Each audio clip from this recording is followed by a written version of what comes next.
30 second তো নিতে পারি। প্রস্তাব করা আর সংবিধান অ্যামেন্ডেড হয়ে যাওয়া এক কথা নয়। আপনি যেটা ডাইরেক্টলি বলতে পাচ্ছেন না, এটা ইনডাইরেক্টলি বলছেন। এই গভর্নমেন্টের কাছে আমরা ঐকমত্য কমিশনের এই সুপারিশগুলো দিতে পারি এবং সেই সুপারিশগুলো ইনফ্যাক্ট একটাই সুপারিশ, পার্লামেন্ট ইলেকশন সাইমালটেনিয়াসলি একই দিনে 2টা ব্যালট এবং জুলাই জাতীয় সনদ স্বাক্ষরিত হবে। জুলাই জাতীয় সনদে যা কিছু অন্তর্ভুক্ত করার দরকার সেটি ইতিমধ্যে অন্তর্ভুক্ত করা হয়েছে অঙ্গীকারনামা সহ। সেই প্রশ্নটা নিয়ে আমরা যাই। সুতরাং আমাদেরকে আর 106-এও যেতে হবে না, সুপ্রিম কোর্টেও যেতে হবে না, কনস্টিটিউশন অর্ডারও আমাদের করতে হবে না, এবং আমরা একটা অর্ডিন্যান্স শুধু জারি করতে হবে যে এই নির্বাচন কমিশন যে গণভোট আয়োজনের জন্য কোনো আইনি সাপোর্ট আছে কিনা, বিধান আছে কিনা। আমার মনে হয় নাই। কিন্তু একটা প্রশ্ন এখানে এসছে যে আমরা গণভোটের জন্য কি সাংবিধানিক সাপোর্টটা লাগবে? আমি মনে করি লাগবে না। কারণ রেফারেন্ডাম যেটা 142-তে দেয়া হয়েছে সেটা হচ্ছে পার্লামেন্টে যখন সেই সমস্ত বিধান সংশোধন করবে যে সমস্ত বিধানগুলোর জন্য রেফারেন্ডামের উল্লেখ আছে প্রিয়াম্বল সহ, সেগুলো যদি চেঞ্জ হয় তখন রেফারেন্ডামের জন্য আর্টিকেল 142 আসবে। কিন্তু অন্যান্য গণভোট, জাতীয় ইস্যুতে গণভোট করা যাবে না এরকম কোনো বিধান তো সংবিধানে নাই। সুতরাং জাতীয় ঐকমত্যের ভিত্তিতে এই রেফারেন্ডাম করার জন্য আমাকে কনস্টিটিউশন টাচই করতে হবে না আমাদেরকে। সেই গণভোট আমরা করতে পারি। আর ওই গণভোট করতে হবে যখন আমরা ওই আর্টিকেলগুলোকে টাচ করবো পরবর্তীতে। তখন এখনকার গণভোটের জন্য শুধুমাত্র একটা অর্ডিন্যান্স করে আমরা সেই গণভোটের অধিকারটা ইলেকশন কমিশনে দিতে পারি। এখন যদি তারপরেও আপনারা 106-এ মতামত নিতে পারেন, দিস ইজ ইউর উইল। আমার মনে হয় না এখানে আর 106 আনতে হবে বা সুপ্রিম কোর্টের কাছে যেতে হবে। না না, আমি শুধু প্রশ্ন করছি, আমি কোনো বক্তব্য দেব না। না, ঠিক আছে, একটু করে খুব ব্রিফলি করুন। এবং ব্রিফলি কারণ হচ্ছে যে 5টার মধ্যে আমরা 30 সেকেন্ড তো নিতে পারি। 30 সেকেন্ডের চেয়ে আর ব্রিফ কি করব? আপনি বলছেন যে 142-কে টাচ না করেই রেফারেন্ডামের আয়োজন করা যাবে।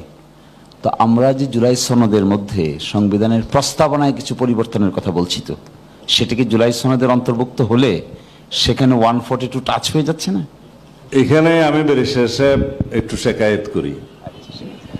প্রস্তাব করা আর সংবিধান অ্যামেন্ডেড হয়ে যাওয়া এক কথা নয়।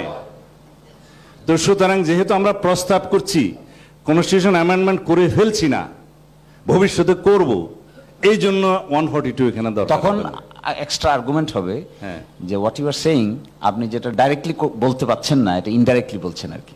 মানে যে কথা আপনি সরাসরি কেন এই রেফারেন্ডামের আশ্রয় নিচ্ছেন, সংবিধানে কতগুলো পরিবর্তন করার জন্যই। এখন যদি এসে বলি আমরা যে প্রস্তাব নিচ্ছি, কিন্তু প্রস্তাবটা কি সেইখানে তো মেরিটে টাচ করতেছে। প্রস্তাব তো ভ্যাকুয়ামে নাই, প্রস্তাব তো আমরা জানি। প্রস্তাব একটু ইন্টারভিউ করি, তাহলে কি হবে? What cannot be done directly? আমরা জনগণের কাছে প্রস্তাব করছি যে সংবিধানের এই সমস্ত বিষয়গুলো, যেটা মৌলিক বিষয়গুলো টাচ করবে, সেগুলো পরিবর্তন করতে চাই। সেটা পরিবর্তন হয়নি তো যে আমাকে 142 দিতে হবে। জনগণ যখন এটার পক্ষে রায় দিবে যে আমরা এটা পরিবর্তন করব, সেটা কি পরিবর্তন করব ওই সমস্ত আর্টিকেলগুলো, তখন তো আমাকে আবার একটা রেফারেন্ডামে যেতে হবে 142 অনুসারে। আমি তো সেটা বলেই দিয়েছি আগে। এটাই তো বলছি আপনাকে। তাহলে তো কি হচ্ছে, প্রথম যে অপশনটা আমরা অ্যাপ্লাই করতেছি, এটার ভিতরে তো কনস্টিটিউশনের প্রস্তাবনা। আচ্ছা, আমি একটু তাহলে 142 অ্যাভয়েড করব কি করে? না, 142 তারপরে আবার হবে।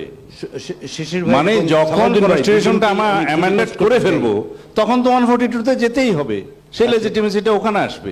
এখন আমরা করছি প্রস্তাব, প্রস্তাবের জন্য একটা গণভোট হচ্ছে। গণভোটে জনগণ বলবে যে হ্যাঁ আপনারা এটা করবেন, করার পরে আমাকে আবার 142 অ্যাপ্লাই করতে হবে, বিকজ প্রিয়াম্বল সহ অন্যান্য আর্টিকেলগুলোর ক্ষেত্রে আমরা হাত দিচ্ছি।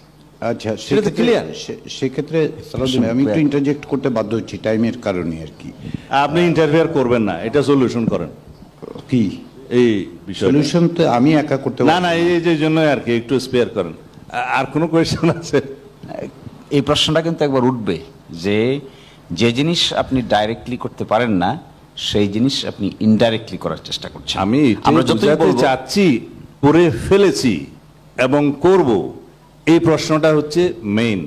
যেহেতু করার জন্য জনগণ অনুমোদন দিচ্ছে, করার পরে আবার 142-তে যেতে হবে সেই মৌলিক বিষয়গুলো যেহেতু আমরা টাচ করছি। তাহলে তো এই প্রশ্ন দাঁড়াবে, এই শুধু করব এইটার উপর রেফারেন্ডাম নিতে চাচ্ছেন কেন? এক ধরনের অসুবিধায় ভুগছেন জনগণ তাই? পক্ষে আছে কিনা এই সাংবিধানিক সংস্কারগুলোর পক্ষে, যেহেতু এটা একটা বাধ্যবাধকতা সৃষ্টি করবে, জনগণের রায় অনুসারে সেই পার্লামেন্টকে একটা বাধ্যবাধকতা সৃষ্টি করবে, সংসদ সদস্যগুলোকে বাধ্যবাধকতা সৃষ্টি করবে, যেহেতু আর্টিকেল 7 অনুসারে জনগণ ইজ মানে সুপ্রিম পাওয়ারফুল মানে সুভারেন অথরিটির মালিক। তো সুতরাং ওর প্রেক্ষিতে, তাদের অনুমতির প্রেক্ষিতে আমরা কনস্টিটিউশনটা গ্রহণ করলাম, এবং সেটা গ্রহণ করার পরে আবার 142 আসবে, এই জন্যই যে আমরা মৌলিক বিষয়গুলোকে টাচ করছি, ইনক্লুডিং প্রিয়াম্বল। এইটাই হচ্ছে আমার বক্তব্য। এরপরেও আমি এই পরিষদের কনসেনসাস কমিশনের নলেজের জন্য বলছি, এরপরেও আমাদেরকে গভর্নমেন্টের সমস্ত এই গৃহীত অর্ডিন্যান্স সহ সকল কিছুর জন্য বৈধতা দিতে হবে, লেজিটিমেসি দিতে হবে চতুর্থ তফসিলে। সুতরাং এটা নিয়ে ভবিষ্যতে আর কোনো প্রশ্ন আসবে না। Now I think you are satisfied. এরপরেও স্যাটিসফাইড না হলে এরপরে সেকশনে যাওয়া যাচ্ছে না, আজকে যাওয়া যাচ্ছে। Thank you.